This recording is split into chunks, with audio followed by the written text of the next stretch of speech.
2026 நாம் தமிழர் அதிக வாக்குகளை வாங்குறதா, தமிழக வெற்றி கழகம் அதிக வாக்குகள் வாங்க?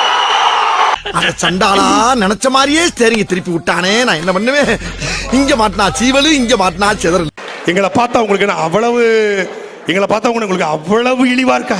33 வருஷம் என் தியேட்டர்ல போய் படம் பார்த்திருக்கீங்க, அதனால உங்களுக்கு நன்றி கடன் பட்டிருக்கேன். அதுக்காக நான் அரசியலுக்கு வந்து ஏதாவது செய்ய போறேன். அதே தியேட்டர்ல இருந்து வந்தவர் தான் அண்ணன் சீமான். நீ ரொம்ப ஓவரா போயிட்டு என் பொறுமைக்கு ஒரு அளவு இருக்கு. யாரோடு யாரை ஒப்பிடுறாங்கன்னு பாருங்க.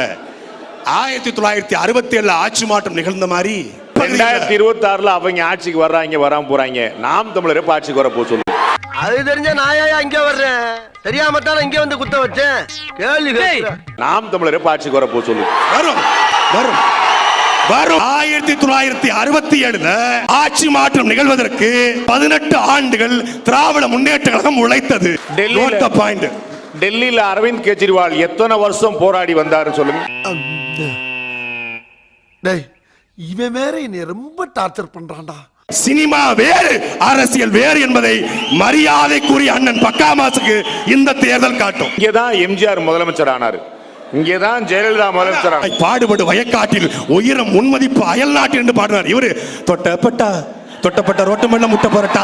எம்ஜிஆர்லாம் அன்பே வாழலாம் பாடவே இல்லையா? லவ் ரொமான்ஸ்லாம் பாடு. அது பாட்டில் நான் குடிக்க அண்டாவ கொண்டா சேஸ் அடிக்க. ரொம்ப ஆச்சரியமா என்ன இருக்குன்னு, ஏடிஎம்கே காரங்களை விட எம்ஜிஆர் மத்த கட்சிக்காக தான் ரொம்ப யூஸ். என் ரசிகனுக்கு ஒரு பிரச்சனைனா நான் வீட்டுல வந்து நிப்பேன். கரூர்ல தான் பார்த்தமே, எடுத்தேம்பார் ஒரு ஓட்டம் போலீஸ் ஸ்டேஷன்ல கூட யாரும் ஓடலையா? ஊர்ல உங்களுக்கு தெரியும், எனக்கு தெரியும், அனுமதி மறுத்தது அவர். எனக்கு தெரியும், உங்க ஊர் நான் களத்துக்கு போனேன். உங்க ஊர் ஏர்போர்ட்ல தான் இருந்தாரு. மலேசியாவில் நடக்கக்கூடிய ஆடியோ லாஞ்சுக்கு முத நாள் இரவு போன மரியாதைக்குரிய பக்காமாசு ஏன் கரூருக்கு சரியான நேரத்துக்கு போகல? தவறான தகவல். உங்கள் தகவலுக்காக காவல்துறையிட்ட 3 மணில இருந்து 9 மணி வரைக்கும் டயம் சொல்லியிருந்தாங்க.